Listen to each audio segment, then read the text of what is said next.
তো আমাদের মধ্যে যে সমস্যাটা হয় যে ভাইয়া এগুলো তোমার কিছু বুঝি না, এগুলো পারি না, এগুলো আমাদের দ্বারা সম্ভব হবে না।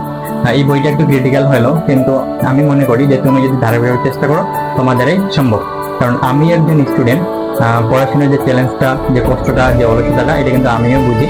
তবে একটা কথা তুমি মনে রাখো যে আজকের যে সময়টা তুমি নষ্ট করতেছো, কালকে এই সময়টাই তোমার আফসোসের কারণ হতে পারে। পৃথিবীতে প্রত্যেকটা সাফল্যে কিন্তু একটা গল্প থাকে। যারাই সফল হয়েছে ওরা কিন্তু আমার পরিশ্রম করছে, ত্যাগ করছে, নিজের আনন্দগুলোকে ত্যাগ করছে। তুমি যদি ধৈর্যের সাথে পড়ালেখাটা কন্টিনিউ করো তোমার দ্বারাও সম্ভব। আমার একটা ভাইয়া বলছিল যে তুমি একদিনে সবকিছু শিখতে পারবে না।